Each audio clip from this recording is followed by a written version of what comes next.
Ravi Sharma sir खुद star diamond नहीं है, ये पिन उनको नॉमिनेशन में मिली है. മറ്റൊരു ഉദാഹരണം പറയാം. സെക്യൂരിറ്റി അടുത്ത തലമുറയ്ക്ക് വേണ്ടി നമുക്ക് എന്ത് ചെയ്യാൻ കഴിയും? ആർസിഎം സെക്യൂരിറ്റി എന്താണെന്ന് ഉദാഹരണം. ഒരു ഗവൺമെന്റ് ഉദ്യോഗസ്ഥനായിരുന്ന ആള് ആർസിഎമ്മിൽ ജോയിൻ ചെയ്തു. അദ്ദേഹം കുറെ കാലം ജോലിയോടൊപ്പം ആർസിഎം ചെയ്തു. അങ്ങനെ അദ്ദേഹം ഈ ലോകം വിട്ട് പോകുമ്പോൾ അദ്ദേഹത്തിന്റെ മകന് അദ്ദേഹത്തിന്റെ പിൻ ലെവൽ നോമിനേഷൻ ആയിട്ട് കിട്ടുന്നു. അതായത് അദ്ദേഹത്തിന്റെ നോമിനിയായിട്ട് മകനായിരുന്നുകൊണ്ട് മകന്റെ പേരിലേക്ക് ID ട്രാൻസ്ഫർ ആകുന്നു. അങ്ങനെ അദ്ദേഹത്തിന്റെ മകൻ നേരിട്ട് സ്റ്റാർ ഡയമണ്ട് എന്ന് പറയുന്ന പോസ്റ്റിലേക്കാണ് വരുന്നത്. Mister Ravi OP Sharma. രവി സാറിനെ കേരള में आया हुआ सर. രവി OP ശർമ്മ സാറിന്റെ പ്രോഗ്രാം കണ്ട ആളുകൾ എത്ര പേരുണ്ട്? യെസ്, സാർ പറഞ്ഞല്ലേ ഇതൊക്കെ ശരിയാണെങ്കിൽ ഇപ്പൊ തോന്നുന്നത് ഇത്രയും ആളുകൾ കണ്ടിട്ടുണ്ട്. നമ്മുടെ സ്റ്റാർ ഡയമണ്ട് രവി OP ശർമ്മയ്ക്ക് വേണ്ടി നല്ലൊരു കൈയടി കൊടുക്കാം. രവി ശർമ്മ. इनके फादर के इस दुनिया से चले जाने के बाद कितना रुपया आरसीएम से सिक्योरिटी के तौर पर इनको मिला है, मैं आपको बताना चाहता हूं. इनके पिता ने बीमा नहीं करवाया. अगर बीमा करवाते तो घर वालों को पैसा मिलता एक बार. और अभी इनके पिता ने आरसीएम किया, खुद ने भी जीते जी लाखों रुपए कमाए और अब उनके बेटे को हर महीने आता है 50 लाख रुपए.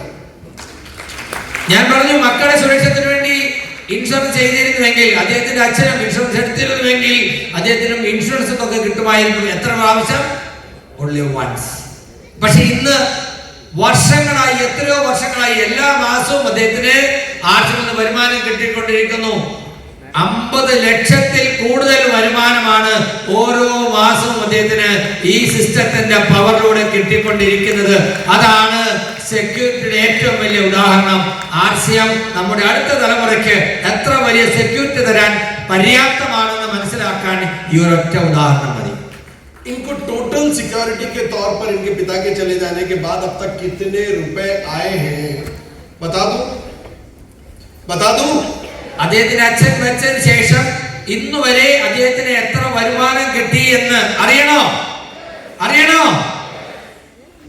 45 करोड़ रुपए. 45 കോടി രൂപ അദ്ദേഹത്തിന് അച്ഛൻ മരിച്ചതിന് ശേഷം മാർച്ചിൽ നിന്ന് കിട്ടിയിരിക്കുന്നു. ऐसी सिक्योरिटी मैं अपने बच्चों को देकर के जाना चाहता हूं, इसलिए मैं आरसीएम अभियान कर रहा हूं. എന്റെ മക്കൾക്ക് വേണ്ടി ഇത്തരത്തിലുള്ള സെക്യൂരിറ്റി കൊടുക്കണമെന്ന് എനിക്ക് ആഗ്രഹമുള്ളത് കൊണ്ടാണ് ഞാൻ ഇന്ന് ആർസിഎം ചെയ്യുന്നത്. आप डिसाइड कर लीजिए, आप डिसाइड करके जाइए. लेकिन मुझे अगर भगवान ने 5 साल और जिंदा रखा तो मैं अपने बच्चे को स्टार डायमंड की पिन नॉमिनेशन में देकर के जाऊंगा. इस बात की നിങ്ങൾക്ക് തീരുമാനിക്കാം നിങ്ങളുടെ മക്കൾക്ക് വേണ്ടി നിങ്ങൾ എന്ത് ചെയ്യണമെന്ന്. കാരണം തീരുമാനം നിങ്ങളുടേതാണ്. ഞാനൊരു തീരുമാനമെടുത്തതാണ്. 5 വർഷം കൂടെ എനിക്ക് ആയുസ് തരുമെങ്കിൽ സ്റ്റാർ ഡയമണ്ട് പിന്നെ എന്റെ മക്കൾക്ക് വേണ്ടി നേടിയെടുക്കും ഞാൻ എന്ന്. अच्छा, जब इतना पैसा आता है तो इतने पैसे का आदमी क्या करता है? खर्चा नहीं होता है. गाड़ी ले ली, बंगला बना लिया, फार्म हाउस बना लिया, शॉपिंग मॉल्स बना दिए, आरसीएम का वंडरवर्ल्ड प्राइम खोल दिया, सब कुछ कर लिया, फिर भी हर महीने 50 लाख आता है. क्या करेगा आदमी इतने पैसे का? जब ज्यादा पैसा आता है तो आदमी एक काम करता है, उसको री इन्वेस्ट करता है. പൈസ വീണ്ടും വീണ്ടും വന്നുകൊണ്ടിരിക്കുകയാണ്. വരുന്ന മുഴുവൻ ചെലവാക്കുന്നു. വീണ്ടും വീണ്ടും വന്നുകൊണ്ടിരിക്കുകയാണ്. അവരെന്ത് ചെയ്യും? ആ പൈസ വീണ്ടും ഇൻവെസ്റ്റ് ചെയ്യും. പൈസ ഉണ്ടാക്കാവുന്ന തരത്തിൽ വീണ്ടും ഇൻവെസ്റ്റ് ചെയ്യും. ആദ്യം കിട്ടുമ്പോൾ നമുക്ക് ആവശ്യമുള്ള സാധനങ്ങൾ, സ്വപ്നങ്ങളിലെ വലിയ വീടുണ്ടാക്കും, വണ്ടി വാങ്ങിക്കും. അത്തരത്തിൽ നമുക്ക് വേണ്ടതെല്ലാം നേടിക്കുമ്പോൾ വീണ്ടും പൈസ വന്നുകൊണ്ടിരിക്കുകയാണ്. അങ്ങനെ വരുമ്പോൾ എന്ത് ചെയ്യും? ആ പൈസ വീണ്ടും റീ ഇൻവെസ്റ്റ് ചെയ്യും. പൈസ ഉണ്ടാക്കുന്ന ഇൻവെസ്റ്റ്മെന്റ്. अब री इन्वेस्ट काय में करता आदमी? या तो गोल्ड में करता है, या फिर प्रॉपर्टी में करता है, या फिर शेयर मार्केट में करता है. അങ്ങനെ പൈസ ഉണ്ടെങ്കിൽ എന്താ ചെയ്യാം? ഇൻവെസ്റ്റ് ചെയ്യുന്ന എവിടെയാണ്? ചിലപ്പോൾ സ്വർണം വാങ്ങിക്കും, ചില ഫാം ഹൗസ് വാങ്ങിക്കും, അല്ലെങ്കിൽ വീട് വാങ്ങിക്കും, അല്ലെങ്കിൽ ഷെയർ മാർക്കറ്റിൽ ഇൻവെസ്റ്റ് ചെയ്യും. അങ്ങനെയല്ലേ ചെയ്യാം? Hello, yes. इन्होंने भी एक काम किया. आज के 1 साल पहले गोल्ड में 50 लाख रुपीस इन्वेस्ट किए. तब गोल्ड का प्राइस था 50,000 रुपए. अभी गोल्ड का प्राइस है 1 लाख रुपए. तो जस्ट डबल हो गया. तो इन्होंने सोचा यार बहुत प्रॉफिट हो रहा है तो गोल्ड को बेच देते हैं. അപ്പോ അങ്ങനെ കൂടുതൽ പൈസ കിട്ടിയപ്പോൾ ഇൻവെസ്റ്റ് ചെയ്യാൻ നല്ലൊരു ഓപ്ഷനാണ് സ്വർണം എന്ന് മനസ്സിലാക്കി 50 ലക്ഷത്തിന് സ്വർണം വാങ്ങിച്ചു. ഇന്ന് സ്വർണത്തിന് വില കൂടി, ഇരട്ടി വിലയായി. 50 ലക്ഷം എന്നുള്ളത് 1 കോടിയായി. അപ്പോൾ സ്വർണം വിൽക്കാമെന്ന് വിചാരിച്ചു. 50 लाख रुपए का सोना इन्होंने जब अपनी अलमारी को, शेल्फ को खोला तो देखा तो सोना गायब, चोरी हो गया. 50 ലക്ഷത്തിന്റെ സ്വർണം വാങ്ങിച്ച് അലമാരി വെച്ചിരുന്നതാണ്. വിൽക്കാനായിട്ട് നോക്കുമ്പോൾ അലമാരിയിൽ സ്വർണ്ണമില്ല. 50 लाख का सोना चोरी हो जाए तो कितनी टेंशन होगी. 50 ലക്ഷത്തിന്റെ സ്വർണം മോഷണം പോയാൽ എത്ര വലിയ ടെൻഷൻ ഉണ്ടാവും. पर उनको कोई टेंशन नहीं हुई. जानते हैं क्यों? जानते हैं क्यों? क्योंकि अगले महीने फिर 50 लाख का चेक आएगा. 50 ലക്ഷത്തിന്റെ സ്വർണം പോയിട്ട് അദ്ദേഹത്തിന് യാതൊരു ടെൻഷനില്ല. കാരണം കുഴപ്പമില്ല, അടുത്ത മാസം വീണ്ടും എനിക്ക് 50 ലക്ഷം വരുമല്ലോ, വീണ്ടും വാങ്ങിക്കാമല്ലോ. फिर नेक्स्ट टाइम उन्होंने उसी पैसे को प्रॉपर्टी में इन्वेस्ट किया. एक प्लॉट लिया, पता लगा प्लॉट पर किसी राउडी का कब्जा है और वो पेपर लेकर के, डॉक्यूमेंट लेकर के पुलिस के पास गए तो पुलिस ने कहा आपका तो डॉक्यूमेंट भी फ्रॉड है, आपके साथ तो चीटिंग हो गया. तो फिर 50 लाख रुपया हो गया जीरो. फिर भी कोई टेंशन नहीं है क्योंकि സ്വർണം മേടിച്ചാൽ ആരും മോഷിച്ചോണ്ട് കുറച്ച് സ്ഥലം വാങ്ങിക്കാന്ന് വിചാരിച്ചു. 50 ലക്ഷത്തിന് സ്ഥലം വാങ്ങിച്ചു. അവസാനം രജിസ്ട്രേഷൻ ഒക്കെ കഴിഞ്ഞപ്പോഴാണ് മനസ്സിലാകുന്നത് അത് തട്ടിപ്പായിരുന്നു, ആ ഡോക്യുമെന്റ് തെറ്റായിരുന്നു.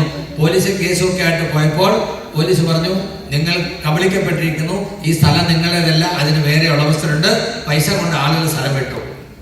അപ്പോ പേടിക്കേണ്ട കാര്യമില്ല, അദ്ദേഹത്തിന് യാതൊരു ടെൻഷനും ഇല്ല. എന്താ കാര്യം? ഹലോ, അടുത്ത മാസം വീണ്ടും 50 ലക്ഷം വരിക. ദൈവം എന്തൊരു വരവായിരുന്നു. നമ്മുടെയൊക്കെ പേര് അവിടെ വരുമോ?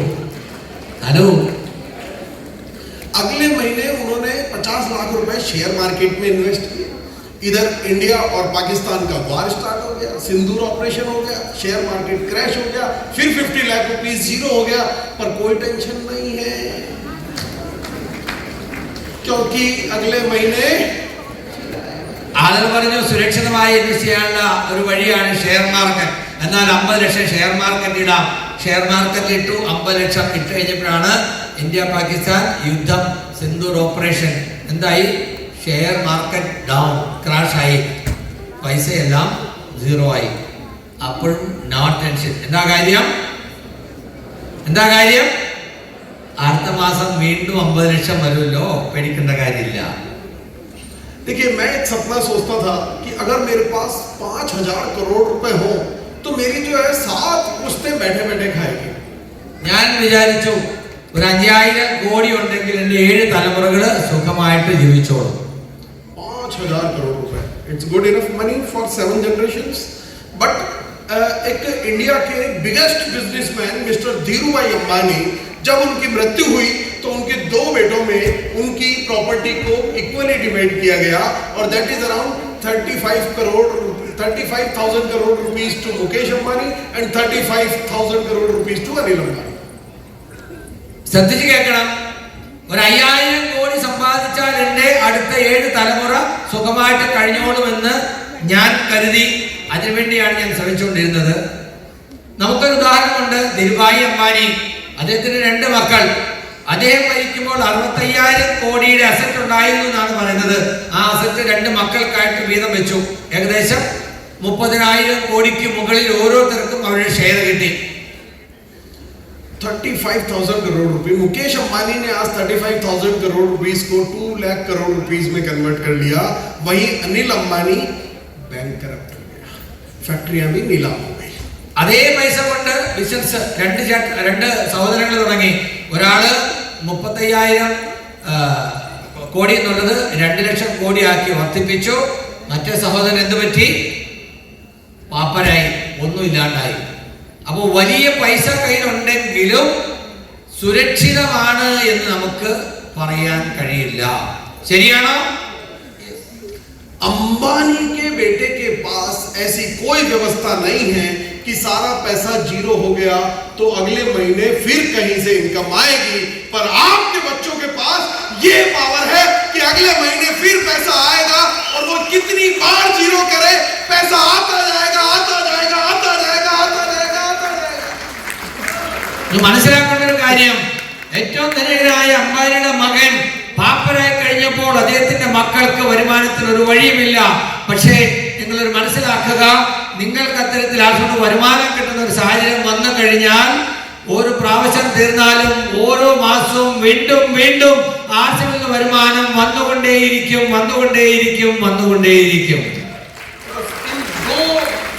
उद्देश्यों के लिए मैं आरसीएम कर रहा हूं. पहला है पैसिव इनकम और दूसरा है सिक्योरिटी. ഞാൻ എന്തിനു വേണ്ടിയാണ് ആർസിഎം ചെയ്യുന്നത് ചോദിച്ചാൽ, ഒന്നാമത് പാസീവ് ഇൻകം, രണ്ടാമത്തെ കാര്യം സെക്യൂരിറ്റി. अब आप देखिए आजकल की जो नई जनरेशन है, यूथ, मिस्टर विशाल वत्स, जो अमेजॉन जैसी कंपनी में इंजीनियरिंग जैसी पढ़ाई करके अमेजॉन जैसी कंपनी में टीम लीडर के पद पर रहते हुए उसे छोड़ करके आरसीएम को फुल टाइम कैरियर अपॉर्चुनिटी समझ के काम कर रहे हैं. വിശാൽ വത്സൻ നിങ്ങൾക്കറിയാം, അദ്ദേഹം ഇവിടെ വന്നിരുന്നു. എത്ര പേർ ആ പ്രോഗ്രാം അറ്റൻഡ് ചെയ്തു? ആമസോൺ കമ്പനിയിൽ ജോലി ചെയ്തിരുന്ന ലക്ഷക്കണക്കിന് വരുമാനം ഉണ്ടായിരുന്ന ടീം ഗ്രൂപ്പ് ലീഡർ ആയിരുന്ന എഞ്ചിനീയർ ആയിരുന്നു അദ്ദേഹം അത് വേണ്ടെന്ന് വെച്ച് ഫുൾ ടൈം ആയിട്ട് ആർസിഎം ചെയ്യുന്നു. अंजलि कोठारी फिल्म इंडस्ट्री छोड़ करके आरसीएम अभियान में फुल टाइम काम कर रही है. ഫിലിം ഇൻഡസ്ട്രിയിൽ നല്ല റെസ്പെക്ടബിൾ ആയിട്ട് ജോലി, ഇഷ്ടംപോലെ വരുമാനം കിട്ടുന്ന ജോലിയായിരുന്നു. അവരും ഇവിടെ വന്നിട്ടുണ്ടായിരുന്നു. എത്ര പേര് കണ്ടു അവരുടെ പ്രോഗ്രാം വന്നു? യെസ്, അവരും ഇന്ന് അത് വേണ്ട വെച്ചിട്ട് ഫുൾ ടൈം ആയിട്ട് ആർസിഎം ചെയ്യുന്നു. प्रियांशु वर्मा जो कि एक एमबीए है, वो भी आईआईएम इंदौर से उन्होंने अपना एमबीए परस्यू किया.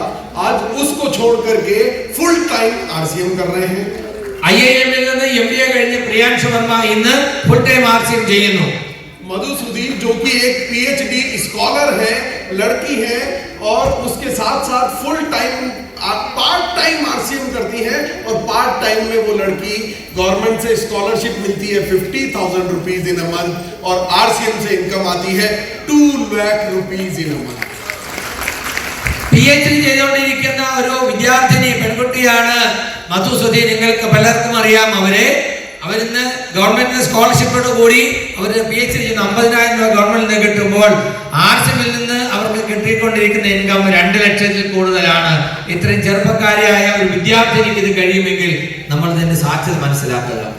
आमिर सोहेल जो कि दुबई में एक फैंसी जॉब कर रहे थे और आज एमबीए है और आज फुल टाइम आरसीएम कर रहे हैं. മറ്റൊരു ചെറുപ്പക്കാരൻ എംബിഎ കാരനായ അമീർ സോഹൽ വിദേശത്തൊരു കമ്പനിയിലായിരുന്നു.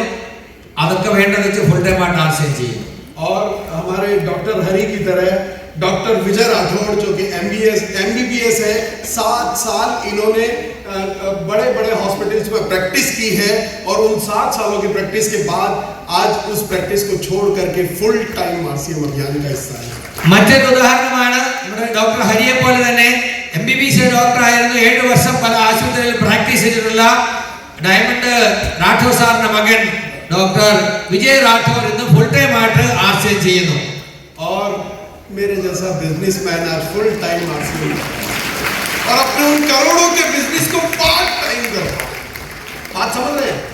तो कितनी बड़ी पावर है ये यंग जनरेशन, जो आज किसी इनकम के लिए नहीं बल्कि अपने कैरियर की अपॉर्चुनिटी देख करके फुल टाइम अपनी बड़ी बड़ी डिग्रीज को ऑप्शन में नहीं रखते हुए प्राइम ऑप्शन में आरसीएम अभियान को रख करके काम कर रही है साथियों. That is the future of RCM. എന്നെ പോലുള്ള ബിസിനസ്സുകാരും ഇന്ന് ബിസിനസ് മാറ്റി വെച്ചിട്ട് ബിസിനസ് പാർട്ട് ടൈം ആയി ചെയ്തുകൊണ്ട് ഫുൾ ടൈം ആയിട്ട് ആർസിഎം ചെയ്യുന്നു. തീർച്ചയായിട്ടും ഇതിന്റെ ഒരു സാധ്യത ഇന്ന് സമൂഹം തിരിച്ചറിഞ്ഞുകൊണ്ടിരിക്കുകയാണ്. अब आज की मैं 10 मिनट की बहुत इंपॉर्टेंट बात आप लोगों की करने वाला हूं, क्योंकि मैं केरला, मुझे पहली बार आने का मौका मिला, ये अपॉर्चुनिटी मुझे मूर्ति सर ने दी, थैंक यू. और मैं चाहता हूं कि कुछ स्पेशल गिफ्ट आप लोगों को आज दे करके जाऊं. चाहिए स्पेशल गिफ्ट? कितने लोगों को चाहिए? एक बार जोर से बोल सकते हैं आप लोग? यस चाहिए? यस. ചെക്ക് का नाम पूछा तो ट्रांसलेशन की जरूरत है, सबको समझ में आ गया. ചെക്കിന്റെ കാര്യം ചോദിച്ചപ്പോൾ ട്രാൻസ്ലേഷൻ വേണ്ട, എല്ലാവർക്കും മനസ്സിലായി. എത്ര പേർക്ക് ചെക്ക് കിട്ടുന്ന രഹസ്യം വേണമെന്ന് ചോദിച്ചു. വേണോ? യെസ്. अब मुझे बताइए कि चेक कैसे कैलकुलेट होता है, कि इतना अमाउंट का चेक आपका बनेगा, ये अमाउंट कैसे डिसाइड होती है? किस चीज से बेस क्या माना जाता है? आपका क्या PV, somebody says PV, yes. तो किस चीज से कैलकुलेट होता है चेक? നമ്മുടെ വരുമാനം ചെക്ക് എങ്ങനെയാണ് കണക്കുകൂട്ടുന്നത് എന്നാണ്. നിങ്ങൾക്ക് എന്നെ സാർ ഇങ്ങോട്ട് വിളിച്ചു, അതുകൊണ്ട് നിങ്ങൾക്ക് എന്തെങ്കിലും പ്രത്യേകമായ സ്പെഷ്യൽ ഗിഫ്റ്റ് തന്നിട്ട് പോകണമെന്നാണ് ഞാൻ ആഗ്രഹിക്കുന്ന പറഞ്ഞത്. ഞാനാണോ വിളിച്ചത്, നിങ്ങളാണോ വിളിച്ചത്? आज का मेरा गिफ्ट है कि मैं आपका चेक, നിങ്ങൾ ഉള്ളതുകൊണ്ടാണ് ഞാൻ വിളിച്ചത്, ശരിയല്ലേ? ഒരു നല്ല കൈ നിങ്ങൾക്ക് വേണ്ടിയാകാം. നിങ്ങൾക്കുള്ള സ്പെഷ്യൽ ഗിഫ്റ്റ് ആണ് തരാൻ പോകുന്നത്, ശ്രദ്ധിച്ച് മനസ്സിലാക്കാം. आज का मेरा स्पेशल गिफ्ट है आपका सबका चेक 10 टाइम्स करना है, 10 गुना. നിങ്ങളുടെയൊക്കെ വരുമാനം 10 ഇരട്ടി വർദ്ധിപ്പിക്കാനുള്ള സൂത്രവാക്യമാണ് തരാൻ പോകുന്നത്. വേണോ? 100% गारंटी. ब्लैंक चेक दे सकता हूं मैं आपको अगर आपका चेक 10 गुना नहीं है. നിങ്ങളുടെ ചെക്ക് 10 ഇരട്ടി വന്നില്ലെങ്കിൽ എന്റെ ഗ്യാരണ്ടിയാണ് ഞാൻ നിങ്ങൾക്ക് ബ്ലാങ്ക് ചെക്ക് തരാന്ന്. നിങ്ങൾ പറയുന്ന ഫൈൻ നിങ്ങൾക്ക് അതിൽ എഴുതിയെടുക്കാവുന്ന അത്രയും ഗ്യാരണ്ടിയാണ്. तो देखिए, चेक कैलकुलेट होता है पीवी से. ये पीवी कहां से आता है? From where does the PV come from? Product से. ഉറക്കം പറയൂ, നിങ്ങൾ എല്ലാവരും പറയൂ. എവിടുന്നാ പൈസ കിട്ടുന്നത്? ആർസിബിലെ പീവി. പീവി എവിടുന്നാ കിട്ടുന്നത്? പ്രൊഡക്റ്റ് യൂസേജ്, ഉൽപ്പന്നം ഉപയോഗിക്കുന്നതിലൂടെയാണ് പീവി ഉണ്ടാകുന്നത്. യെസ്. अच्छा, कौन से प्रोडक्ट का पीवी आपको मिलता है? ഏത് പ്രൊഡക്റ്റിന്റെ പീവി ആ കിട്ടുന്നത്? RCM. सभी प्रोडक्ट्स का तो मिलता है, और कंपनी में तो अरबों रुपए का प्रोडक्ट है. आपको कौन से प्रोडक्ट का पीवी मिल रहा है? കമ്പനിയിലെ ഇഷ്ടംപോലെ കോടിക്കണക്കിന് രൂപയുടെ സാധനമുണ്ട്. നിങ്ങൾക്ക് എന്ത് പീവിയാ കിട്ടുന്നത്? ഹലോ, നിങ്ങളും നിങ്ങളുടെ ടീമിനുള്ളവരും വാങ്ങുന്നതിന്റെ നിങ്ങൾക്ക് കിട്ടുള്ളൂ, അല്ല കമ്പനി ഉള്ളവരോട് കിട്ടുമോ? ഇല്ല. आपकी टीम मिलकर के जो प्रोडक्ट कंज्यूम करती है उसका पीवी आपको मिलता है. तो कल से एक काम कीजिए, अपनी पूरी टीम में एक मैसेज सर्कुलेट कर दीजिए कि अगर कोई समझो डेली 50 ग्राम राइस कंज्यूम कर रहा है तो उसको बोलिए कल से 500 ग्राम राइस कंज्यूम करेगा. अगर कोई 2 चाय दिन में पीता है, 2 कॉफी दिन में पीता है, तो उसको बोल दीजिए कि 20 कॉफी इन अ डे उसको कंज्यूम करना है. 10 टाइम्स हर चीज का कंजप्शन 10 टाइम्स कर दीजिए, आपका चेक 10 टाइम्स हो जाएगा. कर सकते हैं. ആർസിബിന്റെ ഉൽപ്പന്നങ്ങൾ ഉപയോഗിക്കുമ്പോഴാണ്, നമ്മുടെ ടീമിനുള്ളവർ ഉപയോഗിക്കുമ്പോഴാണ് പീവി കൂടുന്നത്. അപ്പൊ നമ്മുടെ വരുമാനം വർദ്ധിക്കണമെങ്കിൽ 10 ഇരട്ടി ആകണമെങ്കിൽ കൺസംഷൻ, ഉപയോഗം 10 ഇരട്ടി ആക്കണം. അപ്പോ ഒരു ചായ കുടിക്കുന്നവരോട് 10 ചായ കുടിക്കാൻ പറയാ. നിങ്ങളുടെ ടീമിലുള്ള എല്ലാവരോടും ഉപയോഗിക്കുന്നതിന് 10 ഇരട്ടി ഉപയോഗിക്കാൻ പറ്റുക പറയാ. നടക്കോ? നടക്കോ? पॉसिबल है?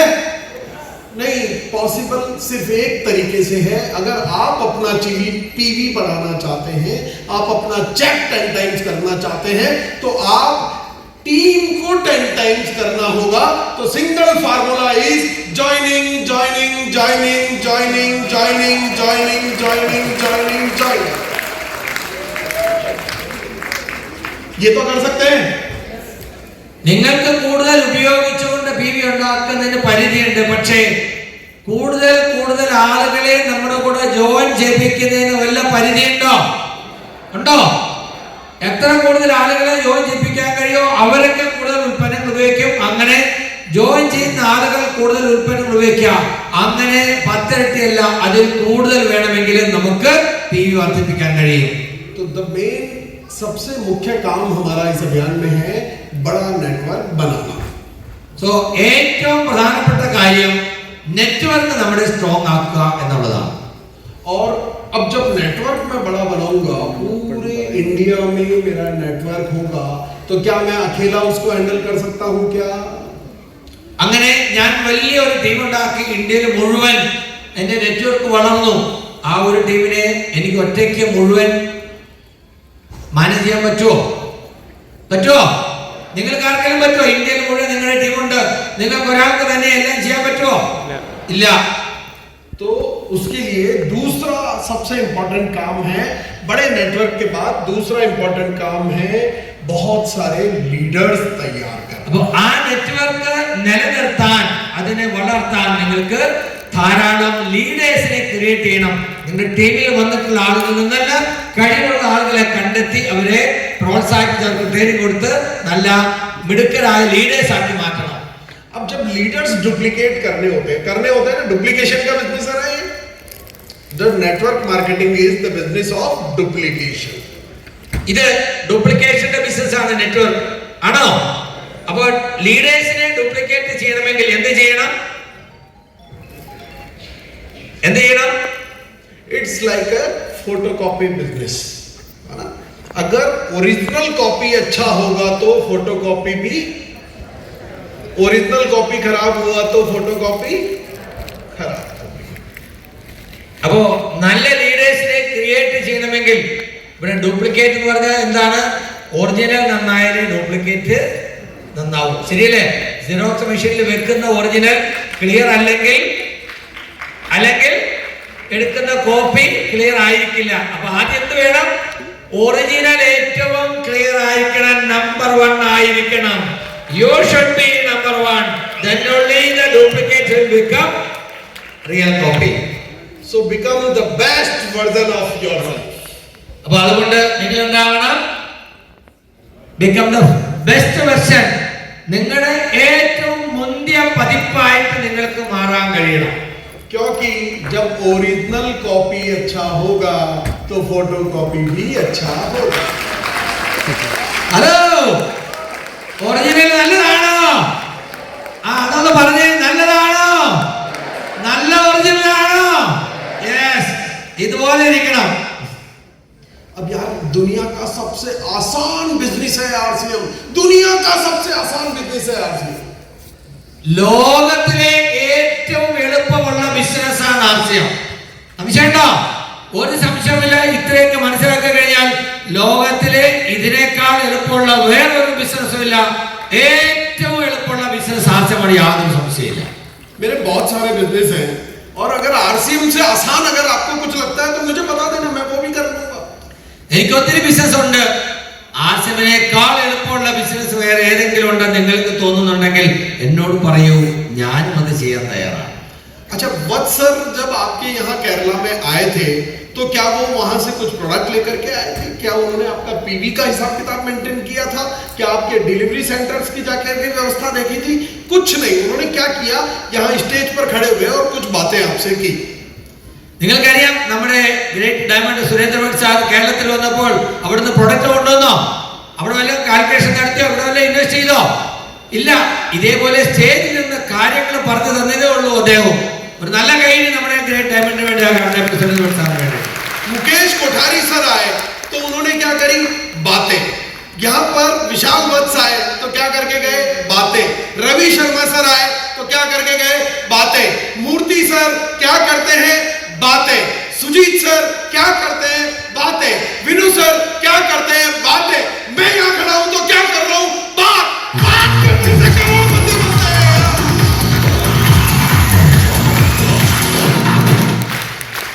सिर्फ बात करने से करोड़पति बनते हैं.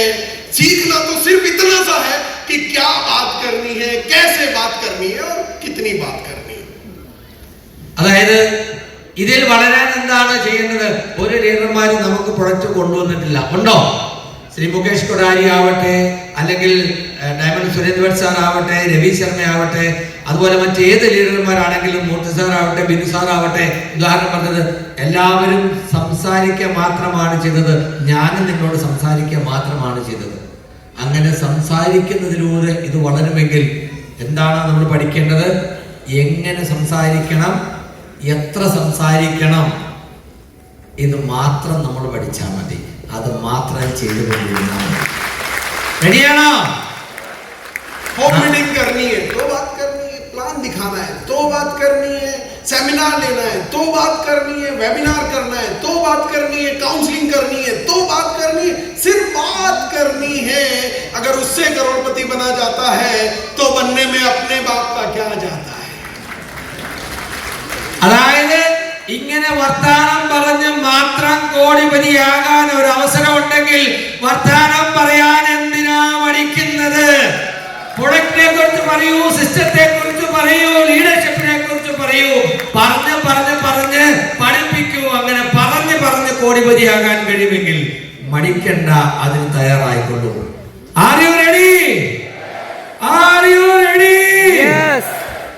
जब बातें आदमी मुंह से करता है ना, और इस मुंह से वो निकलता है जो यहाँ दिमाग में फीड होता है ना.